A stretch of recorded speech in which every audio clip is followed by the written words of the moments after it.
सभी साथियों को मेरा नमस्कार। जैसा कि आप जानते हैं कि मैंने पर्यायवाची शब्दों की एक सीरीज़ यहाँ पे शुरू करी है। केवल वो पर्यायवाची शब्द मैं आपके पास लाई हूँ जो कठिन हैं, थोड़े से दिमाग से स्किप करते हैं, और जो सरल हैं एकदम, जिसको हम आसानी से समझ जाते हैं, उनको मैंने यहाँ पे छोड़ रखा है, स्किप कर दिया है। तो आइए देखते हैं कौन कौन से पर्यायवाची शब्द हमको यहाँ पे जानने को मिलते हैं। पहला पर्यायवाची शब्द है चाव। पहला पर्यायवाची जो शब्द है चाव। चाव का मतलब होता है लालसा। चाव किसका पर्यायवाची है? लालसा का। अगला प्रवर। प्रवर का मतलब पर्यायवाची होता है उत्तम। अगर उत्तम किसका पर्यायवाची है पूछते हैं तो प्रवर का। प्रकृष्ट। प्रकृष्ट का भी पर्यायवाची होता है उत्तम। तो अगर प्रवर और प्रकृष्ट हमको शब्द देते हैं तो ये उत्तम के पर्यायवाची हैं। उत्क्रमण का पर्यायवाचक होता है आरोह या उत्थान। उत्क्रमण। उत धन क्रमण। उत्क्रमण का पर्यायवाची क्या होता है? आरोह, या आप उसको उत्थान भी कह सकते हैं। टंटा। टंटा का मतलब होता है उत्पाद। तो यहाँ पे टंटा शब्द को पकड़ना है, उत्पाद मचाना या झगड़ा करना। तो ऐसे शब्दावलियों को हम क्या बोलते हैं? टंटा कर रहे हैं, वहाँ पे बहुत टंटा हो रहा है। टंटा मतलब होता है उत्पाद। उबाल। उबाल का मतलब उत्साह होता है ना? उबाल। अब उबाल का पर्याय अगर देखें तो हमको कुछ अलग सा सोचने को मिलता है, लेकिन उबाल का मतलब क्या है? उत्साह। कहते हैं ना, उसके अंदर बहुत उबाल आ गया, वो दिन रात मेहनत कर रहा है, इसका मतलब बहुत उत्साहित हो गया है वो। तो उबाल मतलब उत्साह। विप्लव। विप्लव का विप्लव मतलब होता है उथल पुथल। आपने एक पंक्तियों में भी पढ़ा होगा, हे विप्लव के वीर करके आता है। विप्लव मतलब जहाँ उथल पुथल हो रहा होता है। तो विप्लव कहने से कुछ अलग ही परिभाषित होता है, हम लोग कुछ अलग समझ बैठते हैं। लेकिन विप्लव के वीर कहने का मतलब है कि जो ऐसे वीर जो उथल पुथल मचा दें। ठीक है, तो विप्लव मतलब होता है उथल पुथल। इनकलाब है ना, तो कहते हैं ना, इनकलाब का नारा भगत सिंह ने दिया था, तो इनकलाब जिंदाबाद। तो इनकलाब का मतलब भी क्या होता है? उथल पुथल। तो ये दोनों शब्द जो हैं मोस्ट इम्पोर्टेंट हैं, विप्लव और इनकलाब। विप्लव और इनकलाब उथल पुथल के पर्यायवाची हैं। रद्दो बदल। रद्दो बदल तो आपको समझ में आ रहा होगा, ये भी उथल पुथल का होता है। हेरा फेरी। हेरा फेरी करना, उथल पुथल कर देना। हेरा फेरी कौन करेगा? जब कोई चीज़ों को कहते हैं ना इधर उधर कर देते हैं, तो हम कहते हैं कि हेरा फेरी हो गई है, तो उथल पुथल हो गई है। तो चार के चार पर्याय आपको उथल पुथल के मिल रहे हैं। विप्लव, इनकलाब, रद्दो बदल, हेरा फेरी। ये चार के चार शब्द किसके हैं? उथल पुथल के हैं। विप्लव मतलब भी होता है उथल पुथल करना। इनकलाब का मतलब भी एक होता है कि उथल पुथल करना। रद्दो बदल भी उथल पुथल। और हेरा फेरी मतलब भी उथल पुथल होता है। आगे देखते हैं। महाशय। महाशय का मतलब होता है उदार। महाशय का मतलब क्या होता है? उदार। दरिया दिल, इसका मतलब भी होता है उदार। महामना का मतलब भी होता है उदार। और वदान्य का मतलब भी होता है उदार। तो चार शब्दों को आप उदार के लिए ध्यान रखेंगे। महाशय, दरिया दिल, महामना और वदान्य। ये सारे परिचय, खासकर वदान्य को आप ध्यान रखेंगे। वदान्य मतलब क्या होता है? उदार होता है। ठीक है, तो महाशय, महाशय आए हैं बोलते हैं ना, दरिया दिल इंसान आए हैं हमारे पास, यानी कि उदार हृदय वाले लोग आए हैं। बड़े महाशय आए हैं मतलब उदार हृदय वाले आए हैं। महामना आए हैं, महामन मतलब उदार मन वाले आए हैं। वदान्य है ना, वदान्य मतलब उदार होता है। तो ये इसमें वदान्य को आप ध्यान रखेंगे। वदान्य उतना दिमाग में नहीं बना रहता है, तो वदान्य को आप लोग यहाँ पे दिमाग में रखेंगे, मोस्ट इम्पोर्टेंट करिएगा। ये चीज़ थोड़ा सा वदान्य समझ में नहीं आएगी कि उदार का पर्याय है, ठीक है। लेकिन महाशय कहते हैं ना, वो महाशय उदार दिल मतलब महाशय महान है ना, तो उदार हैं। और महामना महान मन वाले हैं, उदार हैं मतलब। और वदान्य दरिया दिल तो समझ में आ ही रहा है ना, तो वदान्य को आप याद रखेंगे। वदान्य मतलब उदार होता है। मुक्त हस्त। मुक्त हस्तता कहते हैं ना, बड़े मुक्त हंस हस्त से लुटाते हैं, उनके हाथ उनके वहाँ चले जाओ, यानी कि वो उदार हैं तभी मुक्त हस्त से लुटाते हैं। तो मुक्त हस्तता का मतलब भी होता है उदारता। औदार्य मतलब भी होता है उदारता। तो दो पर्यायवाचियों को आप उदारता के संदर्भ में देखेंगे। मुक्त हस्तता और औदार्य का मतलब होता है उदारता। उन्मन कहते हैं ना, आज बड़े उन्मन हो रहे हैं, यानी कि उदास हो रहे हैं। अवसन्न, आज क्या अवसन्न स्थिति हो गई, क्यों उदास बैठे हैं ना। अवसन्न मतलब होता है उदास, और उन्मन मतलब होता है उदास। एक शब्द आया है विषण्ण। विषण्ण का मतलब भी होता है उदास।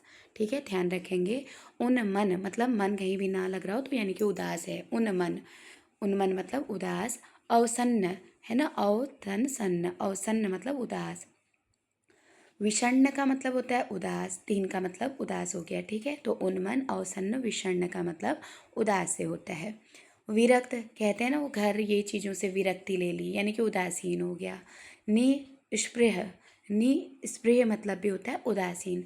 स्पृहा, स्पृहा किसका होता है, चाह का ना, और निह शब्द लग गया यानी कि उस चाह से उसकी विरक्ति हो गई है। अब निस्पृह कहेंगे उसको जो चीज़ों के प्रति उदासीन हो जाता है। वीतराग है ना, अब राग, वीतराग मतलब भी क्या होता है, उदासीन। तो यहाँ पे आप वीतराग को विशेषता ध्यान रखेंगे। विरक्त आप समझ सकते हैं, जब उसकी किसी चीज़ में अनुरक्ति नहीं रखती है तो वो विरक्त हो जाता है यानी कि उदासीन हो जाता है। निस्पृह जब किसी को इच्छा नहीं रहती यानी कि विरक्त हो जाएगा। सबसे बड़ी बात है वीतराग, वीतराग को आप इम्पोर्टेंट करेंगे। वीतराग मतलब होता है उदासीन। आगे देखते हैं निर्लिप्त। निर्लिप्त मतलब होता है जो कहीं पर भी लिप्त न हो, है ना, तो विरक्त। निर्लिप्त मतलब भी क्या होता है, कहीं पर भी लिप्त न रहने वाला व्यक्ति यानी कि विरक्त। अनासक्त मतलब उदासीन या विरक्त। चाहे निर्लिप्त मतलब कह लीजिए, चाहे अनासक्त मतलब कह लीजिए, दोनों का मतलब उदासीन या विरक्त होगा। निर्लिप्त मतलब भी क्या होगा, विरक्त या उदासीन होगा। नज़ीर, नज़ीर मतलब होता है उदाहरण या नमूना, है ना। नज़ीर, नज़ीर दीजिए कहते हैं ना, एक नज़ीर दीजिए कोई। नज़ीर का मतलब होता है उदाहरण या कोई नमूना पेश करिए, नज़ीर दीजिए। तो नज़ीर मतलब उदाहरण या नज़ीर मतलब होता है नमूना। एक शब्द है अपमोचन। अपमोचन का मतलब होता है छुटकारा। अपमोचन का क्या मतलब होता है, अपमोचन का पर्याय होता है छुटकारा। अध्यवसाय का मतलब होता है उद्यम। अध्यवसाय, अध्यवसाय मतलब उद्यम। वांछनीय मतलब उचित या मुनासिब, कह रहे हैं आपके कार्य वांछनीय हैं। वांछनीय मतलब उचित या मुनासिब हैं। इष्टकर, इष्टकर का मतलब है उपयोगी। ये मेरे लिए इष्टकर है, उपयोगी है। करामद, करामद, कारामद, कारामद मतलब भी ये मेरे लिए कारामद चीज़ है यानी कि उपयोगी चीज़ है। कारामद को यहाँ पे ध्यान रखेंगे। इष्टकर तो आप समझ जाएंगे, कारामद को ध्यान रखेंगे कि कारामद का मतलब उपयोगी होता है। फाका, फाका का मतलब होता है उपवास, ठीक है। फाका, फाका का मतलब क्या होता है, उपवास। आज मेरा फाका है, फाका मतलब क्या होता है, उपवास। ध्यान रखेंगे फाका, फाका शब्द थोड़ा नया है। फाका मतलब क्या होता है, उपवास होता है, ठीक। अब इसके बाद देखेंगे, देखिए दोबारा से यहाँ पे पेज आ गया है तो इसको आप लोग स्किप करेंगे, वही चीज़ रिपीट हो गई है। तो इसमें मैं कहूँगी कि ये पेज पुनः रिपीट हुआ है तो इस पर ध्यान न दीजिएगा, चाहे तो एक बार रिपीट कर लीजिएगा, है ना। तो ये दोबारा से आ गया, इस पेज को मैं कट करूँगी। फिलहाल उन्मन मतलब उदास, अवसन मतलब उदास, विषण्ण मतलब उदास, विरक्त मतलब उदासीन, निस्पृह मतलब उदासीन, वीतराग मतलब उदासीन, निर्लिप्त मतलब विरक्त, अनासक्त मतलब उदासीन या विरक्त, नज़ीर मतलब उदाहरण या नमूना, अपमोचन मतलब छुटकारा, अध्यवसाय मतलब उद्यम, वांछनीय मतलब उचित या मुनासिब, इष्टकर मतलब उपयोगी है, कारामद मतलब उपयोगी है, फाका मतलब उपवास, है ना। आज मेरा फाका है यानी कि उपवास है। तो पेज दोबारा से रिपीट हो गया, कोई बात नहीं, तो रिवीजन हो गया हमारा। अब देखिए लंघन, लंघन भी उपवास, उपवास को कहा जाता है। तो फाका और उपवास ये दोनों उपवास से रिलेटेड हैं, जो हम व्रत वगैरह कहते हैं। तो फाका है मेरा आज, फाका मतलब उपवास होता है। लंघन कहते हैं ना, पूरे दिन लंघन पड़े हुए हो, लंघन मतलब उपवास, मतलब जो खाना पीना ना खाए, लंघन, लंघन किया है क्या, है ना, उपवास किया है। डाली मतलब देखिए उपहार, अगर ये पर्यायवाची दे देना और वहाँ पे अगर डाली मतलब टहनी रख दे, तो एक तो टहनी हम लोग जानते ही तो हैं, डाली का मतलब तो एक टहनी भी तो होता है, लेकिन यहाँ डाली अगर वहाँ पे ऑप्शन में टहनी नहीं है तब हम क्या लगाएंगे, तो डाली का मतलब क्या होता है, उपहार होता है। जब मैंने इसको पढ़ा तो मुझे बहुत ही अच्छा लगा कि डाली का मतलब भी उपहार होता है। तो मोस्ट ध्यान रखेंगे, डाली मतलब क्या होता है, उपहार होता है। अपेक्षा, अपेक्षा मतलब उदासीनता। लापरवाही, लापरवाही मतलब उदासीनता। विरक्ति, विरक्ति मतलब क्या होता है, उदासीनता। अनासक्ति, अनासक्ति मतलब क्या होता है, उदासीन। अनासक्ति मतलब उदासीन। विराग का मतलब भी क्या होता है, उदासीन। तो हमने उदासीन के कितने पर्याय पढ़े। एक लापरवाही, एक विरक्ति, एक अनासक्ति, एक विराग। ठीक है, विराग। विराग मतलब भी क्या होता है, वि मतलब राग हो, जहाँ पे राग नहीं होगा वो क्या होगा, उदासीन होगा। अगली पर्याय है औधा, सॉरी संभ्रम। संभ्रम का मतलब होता है उलझन। संभ्रम मतलब क्या होता है, उलझन। संभ्रम किसका पर्याय है, उलझन का है। औधा, औधा आपने एक पर्याय पढ़ी होगी, आकाश उसका पर्यायवाची निकलता है। औधा कुआं करके खुसरो की एक पंक्ति पढ़ी होगी। औधा मतलब होता है उल्टा। औधा का मतलब होता है उल्टा या विपरीत। तंद्रा, कहते हैं ना मुझे तंद्रा लग गई, तंद्रा नींद नहीं होती है, बहुत लोग इसको नींद समझ लेते हैं। तंद्रा ऐसी नींद होती है जो हल्की सी झपकी भर लेने को आती है और तुरंत खुल जाती है, तो तंद्रा मतलब होती है झपकी। अलसाई, कहते हैं ना अलसाई में थोड़ा सा आँख लग जाती है, अलसाई मतलब झपकी या ऊँघाई। तो दो शब्द आप हल्की झपकी के लिए, नींद की भी छोटी सी जो झपकी हम लोग लेते हैं उसके लिए दो पर्याय क्या बनेंगे, तंद्रा लगना या अलसाई आना। ठीक है, अलसाई आना या तंद्रा लाना, ये किसके होते हैं, ऊँघाई या झपकी के होते हैं। अब उत्तुंग, उत्तुंग, बुलंद, ऊर्ध्व, ये तीन को ध्यान रखेंगे।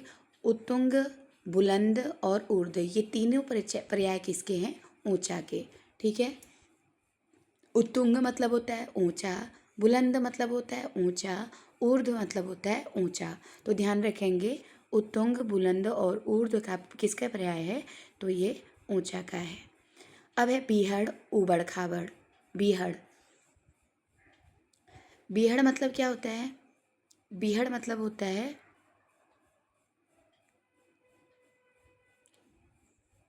ध्यान दीजिएगा, बीहड़ का मतलब होता है ऊबड़ खाबड़, है ना, कह रहे हैं बड़ी बीहड़ जगह है, यानी कि ऊबड़ खाबड़ जगह है। और एक सबसे इम्पोर्टेंट बात यहाँ पे आई थी असम। असम को आप लोग ध्यान देंगे, असम का मतलब भी ऊंचा नीचा या ऊबड़ खाबड़ होता है। असम को तोड़िए, अ मतलब नहीं, सम मतलब बराबर हो, है ना। असम, असम मतलब जो समान नहीं हो, यानी कि ऊबड़ खाबड़ या ऊंचा नीचा। ठीक है, तो इस तरह से हमने पर्यायवाची देखे। असम मतलब ऊंचा नीचा या ऊबड़ खाबड़। बीहड़ मतलब बीहड़ या बीहड़ का मतलब भी क्या होता है, ऊबड़ खाबड़। तो ये सारी पर्यायवाची थोड़े से नए लगे होंगे और कठिन भी लगे होंगे, पर आपसे उम्मीद करती हूँ कि आप इसको ज़रूर देखेंगे। जो पर्यायवाची हमें टीजीटी पीजीटी में देखने को मिल सकते हैं वो आपके ज़रूर इसमें से कवर हो जाएंगे, इतना मुझे आशा नहीं विश्वास है, क्योंकि ये मैंने उस तरह के उठाए हैं जो टफ लगते हैं। ज़्यादा सरल वाले जो हर कोई कर लेता है उसको मैंने छोड़ा है। एक बार रिक्वेस्ट है, इसको ज़रूर से आप पूरी वीडियो देखिएगा, छोटा छोटा ज़रूर समझने की कोशिश करिएगा। एक दो पर्यायवाची जब हमें एक दो नंबर की ज़रूरत होती है और इस तरह के प्रश्न गलत होते हैं तो काफ़ी बुरा लगता है। तो ज़रूर से आप पर्यायवाची वाली हर वीडियो देखने की कोशिश करिएगा। तो बहुत बहुत धन्यवाद, आभार।